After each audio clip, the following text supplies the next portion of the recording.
संहार भी।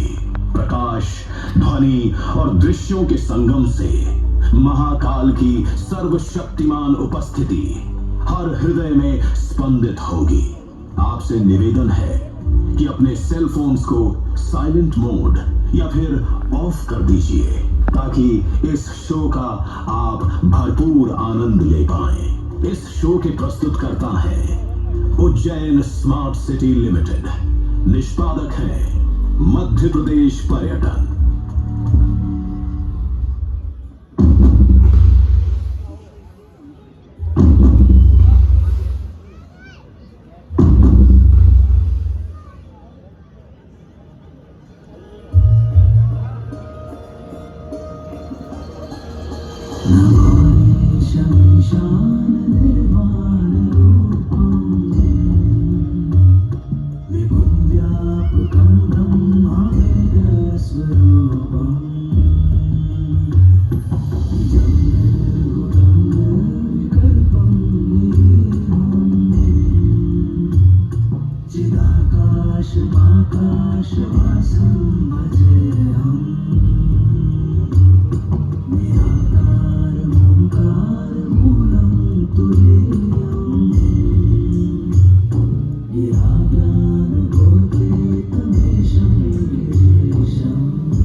शिव स्वयं उसके घर लिंग के रूप में प्रकट हुए।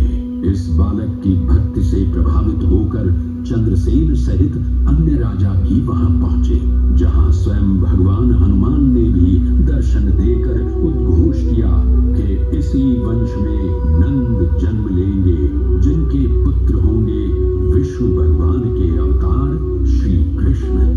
ये परंपरा न केवल बाल भक्ति की प्रतीक है, बल्कि गुरु शिष्य परंपरा, तांत्रिक साधनाओं और क्रमिक पूजन की विधियों से भी जुड़ी है। मंदिर परिसर में स्थित एक छोटा मंदिर श्री गोपूपालेश्वर महादेव मंदिर आज भी इस घटना की स्मृति को संजोए हुए है। महाकाल जो हर परमाणु और कोशिका में है, हर पल हर क्षण में। महाकाल जो है इस महानगर उज्जैन और नदी क्षिप्रा के कण कण में। आइए सुने उसी पावन नदी क्षिप्रा से महादेव की अद्भुत गाथा।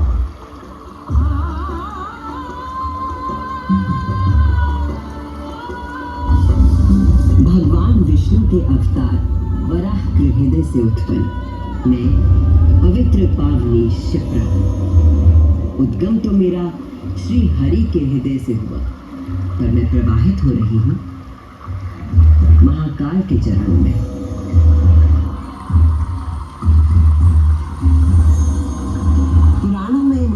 कई नाम प्रदान किए गए हैं। जबरधन, पापधन, अमृत संभवा और शिप्रा। वर्तमान कथा का प्रवाह आरंभ करने से पूर्व यह आवश्यक है कि मैं आप सभी को अपने उद्गम की उस दिव्य गाथा से अवगत कराऊं, जिसे जानकर आप अचंभित हो जाओगे। मेरा उद्गम ऋषि अत्रि से जुड़ा है,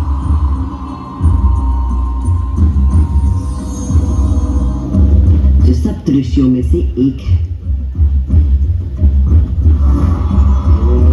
जब ऋषि अत्रि ने उज्जैन में 3000 वर्षों की कठोर तपस्या पूरी की और अपनी आंखें खोली, तो उन्होंने देखा कि उनके शरीर से 2 महान प्रकाश धाराएं निकल रही थी। पहली धारा आकाश की ओर गई और कहा जाता है कि वो चंद्रमा में परिवर्तित हो गई।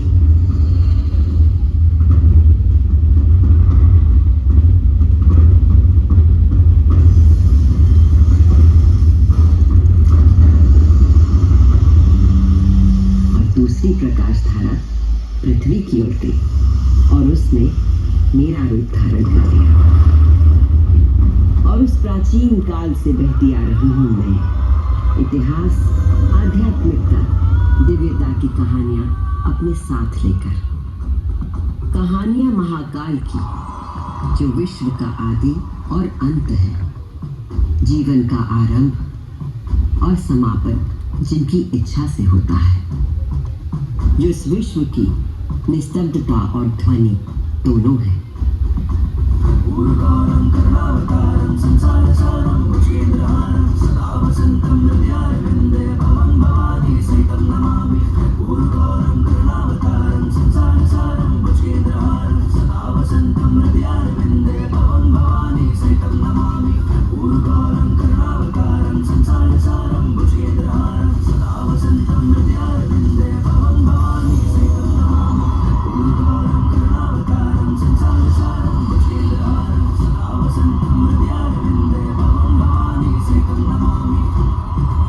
महाकाल की महागाथाएं इतनी विस्तृत है कि वे काल और अंतरिक्ष की सीमाओं को पार कर सकती है। और आज मैं आपको इन कथाओं का केवल एक संक्षिप्त अंश प्रस्तुत करूंगी, केवल कुछ चुनिंदा मोती। समस्त सृष्टि महाकाल की अद्वितीय चेतना का संचार है, परंतु जिसके हृदय में स्वयं महाकाल की दिव्य चेतना प्रवाहित होती है, वही है मेरे तट पर स्थित उज्जैनी। स्कंद पुराण में अवंती खंड के अनुसार अवंतिका यानी उज्जैनी सप्त सागर के अस्तित्व के बारे में बताया गया, जिनमें से एक है रुद्र सागर।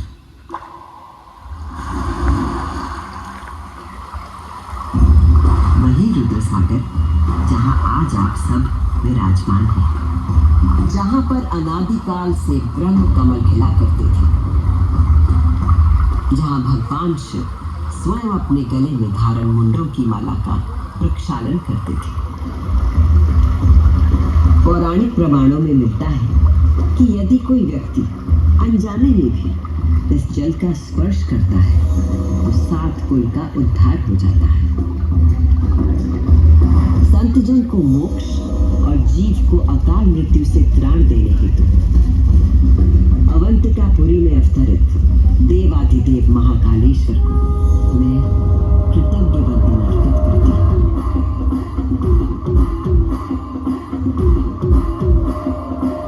आज मैं शिप्रा देवी आपको उन्हीं महाकाल की शिव पुराण में उल्लिखित एक गाथा सुनाती हूँ।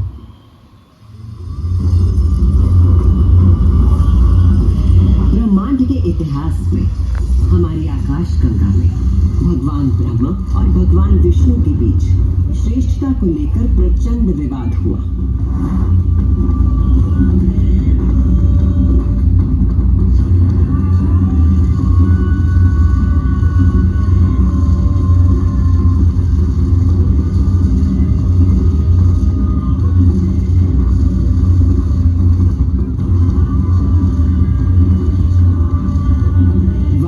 अपनी पराकाष्ठा तक पहुंच गया तो दोनों अपने अपने दिव्यास्त्र लेकर आपस में युद्ध करने के लिए तैयार हो गए। स्वर्ग में हाहाकार मच गया।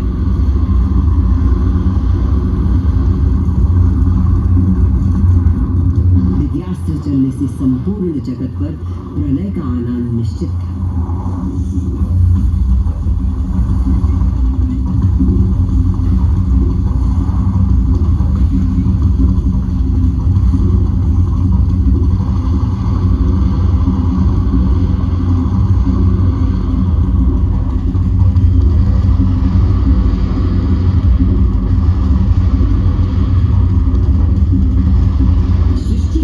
प्रकोप से बचाने के लिए और इन दोनों के विवाद को रोकने के लिए भगवान शिव को माया रचनी पड़ी और अकस्मात अग्नि की ज्वालाओं से लिपटा हुआ एक महान अग्निस्तंभ आकर स्थापित हो गया, जिससे दोनों देवताओं के दिव्यास्त्र स्वयं ही शांत हो गए।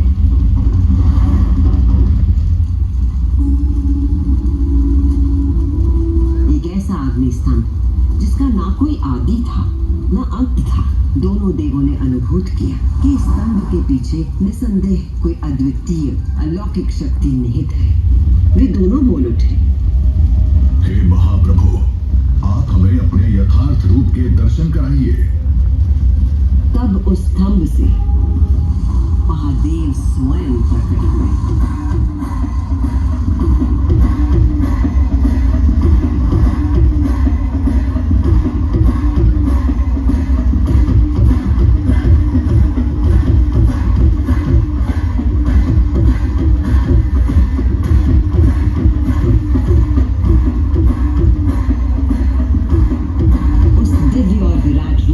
पंचमुख थे और प्रत्येक मुख में 3-3 नेत्र प्रकाशित हो रहे थे।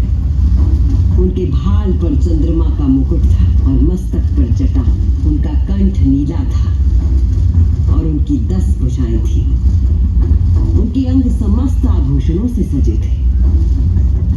उनके मस्तक पर भस्म का त्रिपुंड था।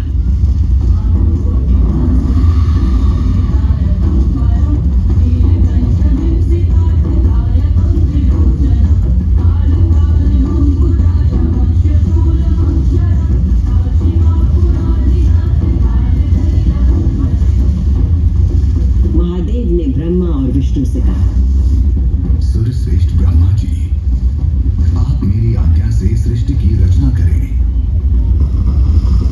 और सूर्यश्रेष्ठ विष्णु जी, आप चर अचर जगत का पालन करें। मैं ही सृष्टि का पालन करने वाला और मैं ही सृष्टि का संहार करने वाला हूं।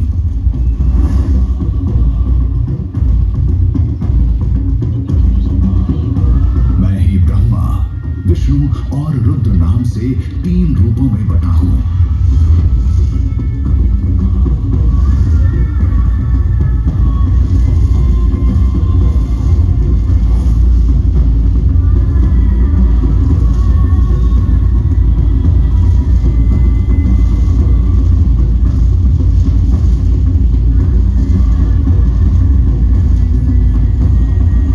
ये कहकर भगवान शिव स्वयं पृथ्वी पर लिंग के रूप में स्थापित हो गए।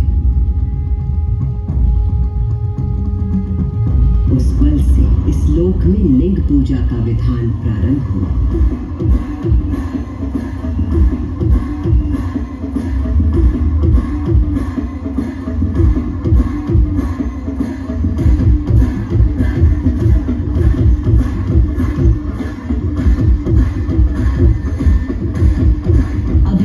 सुनी वो गाथा कि किस प्रकार भगवान शिव ने लिंग का रूप धारण किया। अब मैं सुनाती हूँ उज्जैन में महाकालेश्वर के प्रकट होने की कथा। उज्जैन नगरी में नित्य वेदों का अध्ययन करने वाले एक ब्राह्मण देवता रहते थे। उनका नाम वेदप्रिय था। वेदप्रिय प्रतिदिन पार्थिव शिवलिंग बनाकर उसकी पूजा करते थे।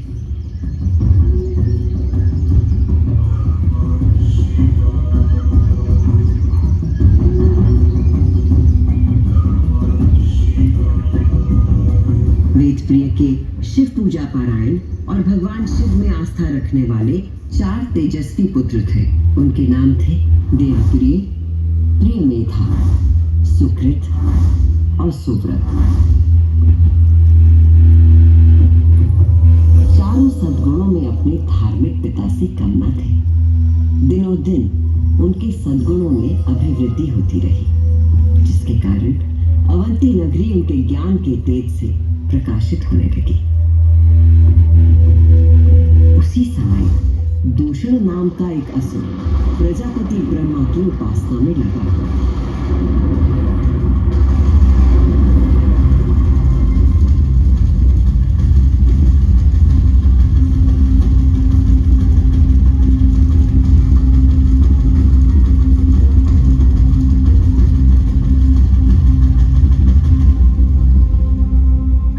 ब्रह्मा जी से अजय होने का वर पाकर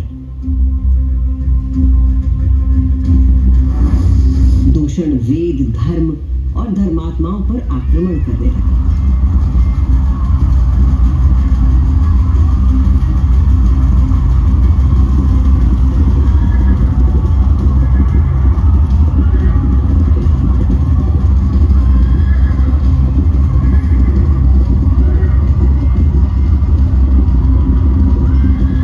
अत्याचारों की पराकाष्ठा पर पहुंचते हुए उसने उज्जैनी पर हमला करने का दुस्साहस किया। उज्जैनी में त्राही त्राही मच गई।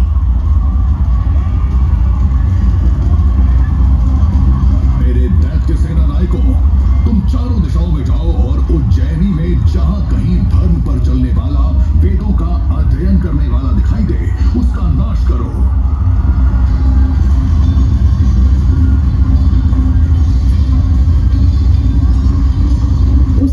से यदि कोई भयभीत नहीं था तो वो थे मेधप्रिय के चारों शिव भक्त पुत्र। नगर को भयाक्रांत देख उन चारों ने उज्जैनी के नागरिकों को आश्वासन दिया। उज्जैनी के नागरिकों, आप सभी अपने भक्तों पर सदा कृपा करने वाले भगवान शंकर पर विश्वास रखें और उनका ध्यान करें। भगवान सबकी रक्षा करेंगे।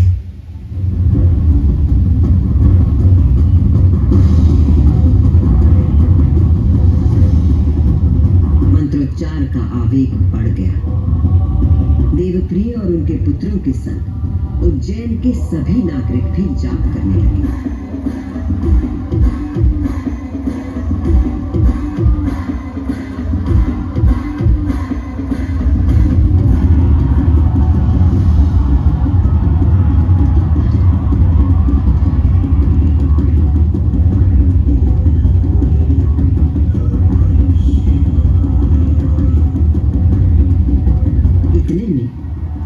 दूषण अपनी सेना के साथ वहां पहुंच गया और उसने वेदप्रिय के पुत्रों को देख अपने सैनिकों को आज्ञा दी।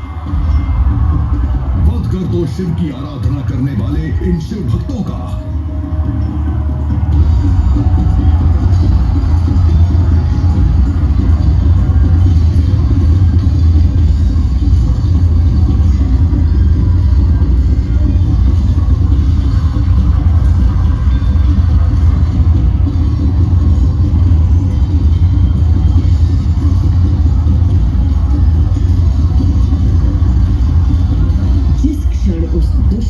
दूषण ने उन निर्दोष व्यक्तियों की हत्या का आदेश दिया।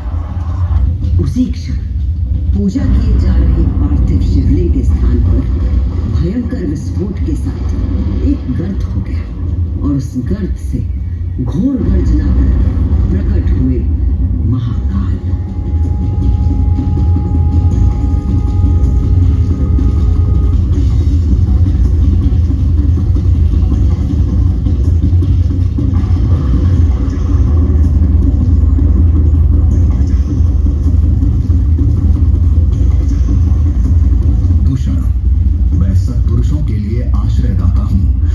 जैसे दुष्टों के लिए महाकाल हूं।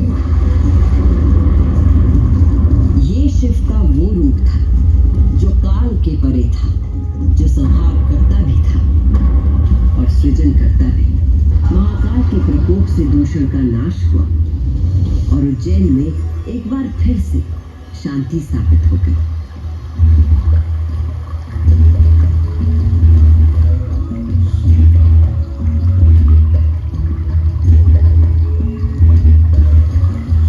उज्जैनी के लोगों की आस्था से प्रसन्न भगवान महाकाल ने उन्हें वरदान मांगने को कहा।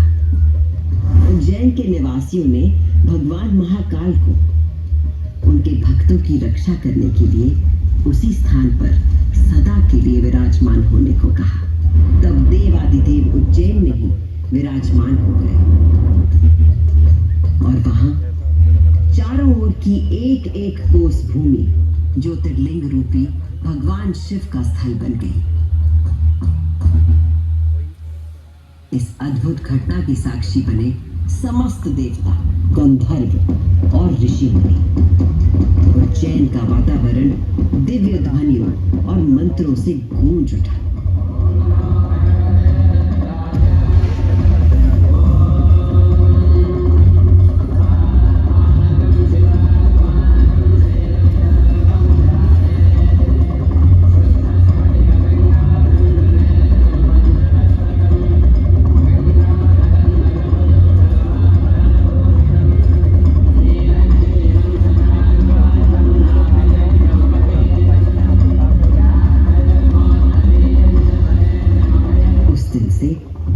शिव ने महाकालेश्वर के रूप में भूतल पर अपनी प्रतिष्ठा प्राप्त की और ये स्थान श्रद्धालुओं के लिए तीर्थ स्थल बन गया।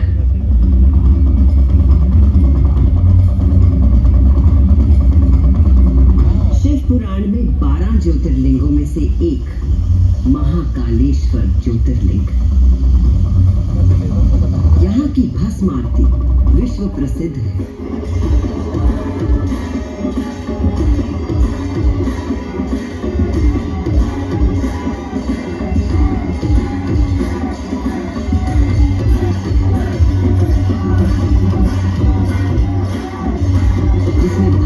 भगवान का श्रृंगार किया जाता है क्योंकि महाकाल की तरह भस्म अविनाशी और अपरिवर्तनीय होता है।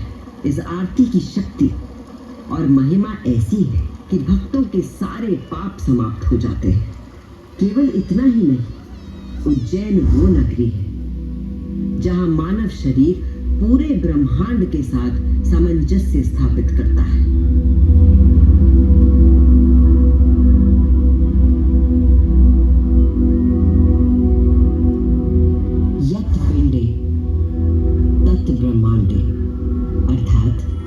जो कुछ मानव शरीर में है वही ब्रह्मांड में भी विद्यमान है।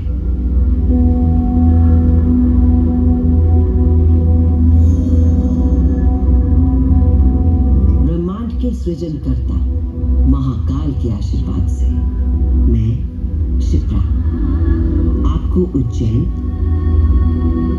तथा महाकाल की शक्ति, भक्ति और मुक्ति की गाथाएं सुनाती रहूंगी। काल का प्रवाह अनंत है, इसलिए जब तक महाकाल है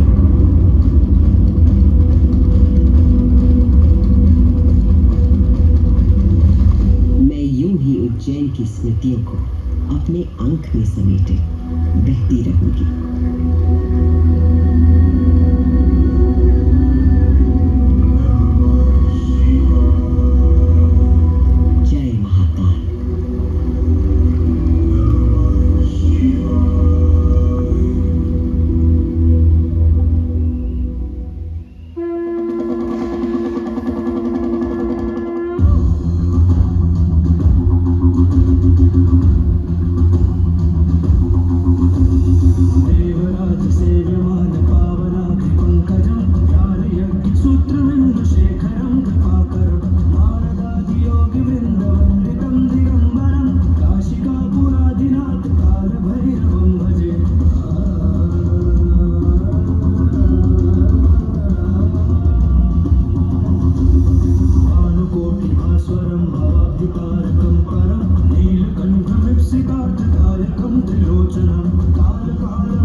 पाशदंड